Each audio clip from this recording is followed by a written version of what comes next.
చేస్తున్నాము. చాలా simple and short and cute recipe. చూసేయండి. ఫస్ట్ ఇంగ్రీడియంట్స్ చూపిస్తాను రండి. కొన్ని క్యాష్యూస్ అంటే జీడిపప్పులు అండ్ దాన్ని పీసెస్గా చేసి పెట్టేసుకోండి. అటుకులు, సన్న అటుకులు, కిస్మిస్ కొన్ని, ఎండు కొబ్బరి, బెల్లం, ఆవు నెయ్యి. ఈరోజు అన్నదానం కూడా ఉందన్నమాట. అక్కడ మా మామ వాళ్ళు పెట్టారు వినాయకుడు. సో అక్కడికి వెళ్ళి కూర్చొని తినేసి వద్దాం.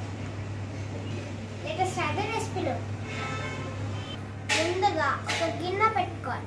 స్టవ్ ఆన్ చేసి గిన్నె పెట్టుకోవాలి.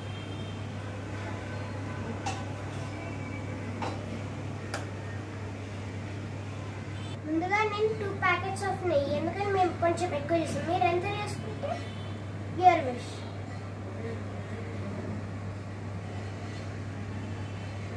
కొంచెం వేడిగా అయింది కాబట్టి నేను కాజు వేసేస్తాను.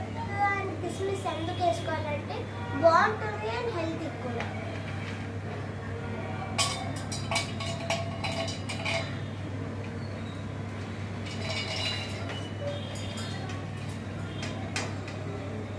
ఇలా కలుపుకోవాలన్నమాట. కాజు అండ్ నెయ్యి వేసుకున్న తర్వాత కలుపుకోవాలి. చిన్నగా పెట్టుకోవాలి. స్టవ్ సిమ్లో పెట్టుకోవాలి, లేకపోతే మాడిపోతుంది, మస్తు అయిపోతుంది. ఈ కలర్ వచ్చేదాకా అంటే గోల్డెన్ బ్రౌన్ వచ్చేదాకా కలుపుకోవాలి. కాజు సెపరేట్ గోల్డెన్ బ్రౌన్ అయినాయి కదా, సో స్టవ్ అలానే పెట్టుకొని కిస్మిస్ వేసేసుకున్నాం.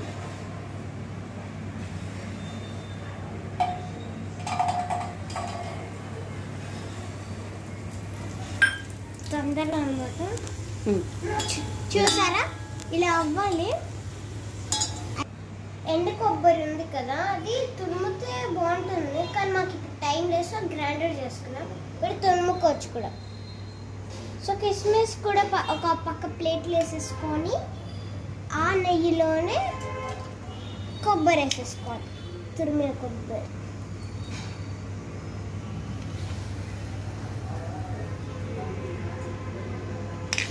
ఇప్పుడు ఇది అయిపోయింది కాబట్టి మీకు కావాలంటే నెయ్యి ఇంకొంచెం వేసుకోవచ్చు. ఇలా కన్సిస్టెన్సీ కావాలి. ఇప్పుడు అయిపోయింది కాబట్టి నేను పక్కకు తీసేసుకుంటున్నాను.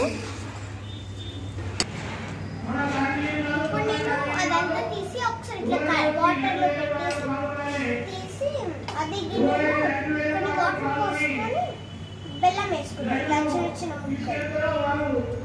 సో ఇది కరిగేదాకా వెయిట్ చేయాలి. తీగా కన్సిస్టెన్సీ రావాలి, అంటే గమ్మి గమ్మి గమ్మి.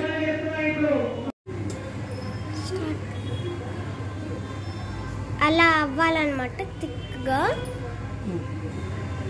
ఇప్పుడు నేను రెడీ అయిపోయాను, ఎందుకంటే మళ్ళీ లేట్ అయిపోతుంది. సో ఇప్పుడు నేను వేసేసుకుంటాను. నేను అటుకులు తీసుకొని ఏవైతే మనం ఫస్ట్ కిస్మిస్ అండ్ కాజు వేయించుకున్నాము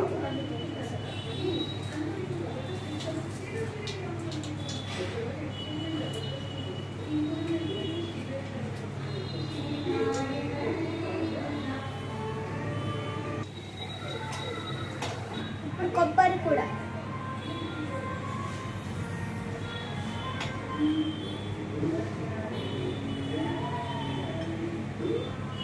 స్పూన్తో కొనంటే స్పూన్తో కూడా కలుపుకోవచ్చు. నేను కొంచెం ఫ్లేవర్ కోసం ఇలాచీ పౌడర్ కూడా యాడ్ చేసుకున్నాను. ఇప్పుడు దీంట్లో నేను బెల్లం పానకం అనుకోవచ్చు. పాకం దీంట్లో యాడ్ చేసేసుకుంటాను. బెల్లం పాకం. అమ్మ వేడైంది.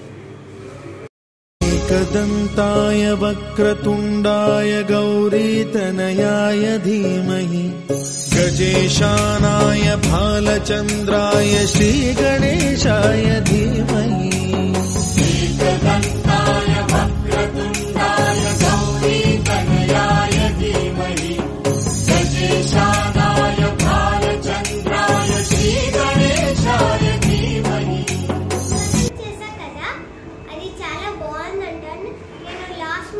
ఫోటో తీయలేకపోయాను కానీ బాగుంది. Living happily. Hope you like this video.